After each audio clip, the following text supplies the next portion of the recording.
Hello friend, তোমরা সবাই কেমন আছো? আশা করছি সবাই ভালো আছো, আমিও ভালো আছি। আজকে চলো নতুন একটা ভিডিও আবার নিয়ে চলে এসেছি। আজকে ভিডিওটা নিয়ে এসেছি ধনে পাতা বাটা। চলো তোমাদের দেখাই আমি এখানে কি কি নিয়েছি। এখানে নিয়েছি কাঁচা লঙ্কা, লেবু আর ধনে পাতা। এই যে ধনে পাতাগুলো আমি ধুয়ে কুচি কুচি করে কেটে নিয়েছি। এখানে আমি নিয়েছি লবণ, তারপর লঙ্কা আর একটা লেবু। এই যে আমি ফার্স্টেই দিয়ে দেবো লঙ্কা আর লবণ।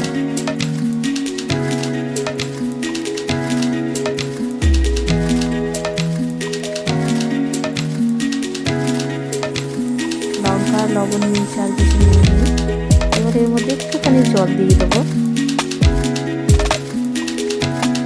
এই তো আমি বেটে নিচ্ছি এটাকে, একটু লঙ্কা আর লবণটাকে একটু বেটে নিচ্ছি। বেটে নেওয়ার পর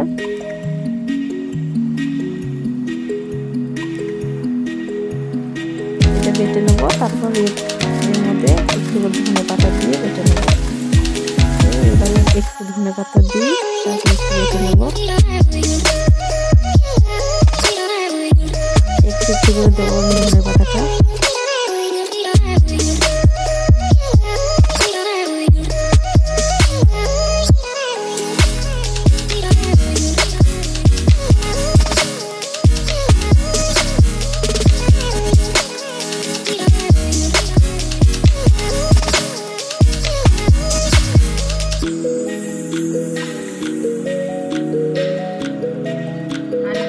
তো এবার যেটুকু বাকি ছিল সেইটুকু দিয়ে দিলাম।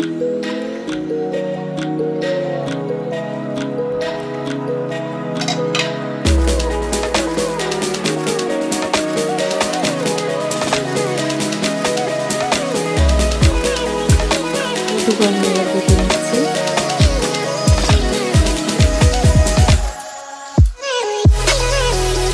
মিহি করে সুন্দর করে বেটে নেবো।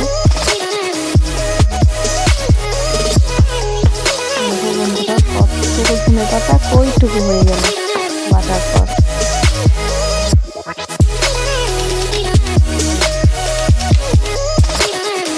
শিলের মধ্যে জায়গা ছিল না ধনে পাতাটা, ভাগ ভাগ করে বাটলাম, মানে একটু একটু করে দিয়ে। তারপরে এইটুকু হয়ে গেল, এইটুকুনি হয়ে গেছে। সুন্দর করে বেটে নেবো মিহি করে।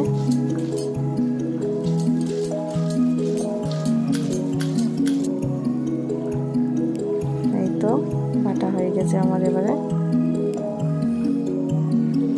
এবার এর মধ্যে আমি এই যে একটা কাগজি লেবু কেটে রেখে দিয়েছি, এই যে এর কাগজি লেবুর রসটা একটু একটু করে দিয়ে দেবো। মানে এটা টক ঝাল লাগবে খেতে, গরম ভাতে দারুণ লাগে।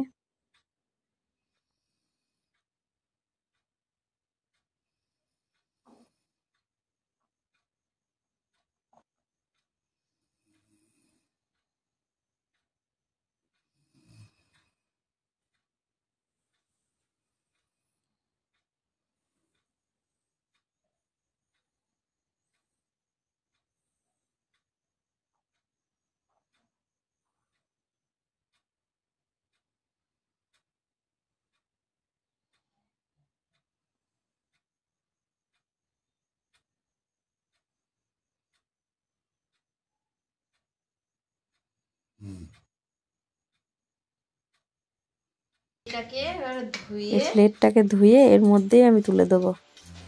এর মধ্যে এই যে তুলে নিলাম আমি ধনে পাতা বাটা। এই দেখুন, এই যে হয়ে গেল আমার এর মধ্যে একটু বাটা। এই ধনে পাতা দিয়ে গরম গরম বা ধনে পাতা বাটা দিয়ে গরম গরম ভাত খেতে যা লাগে না, হেব্বি।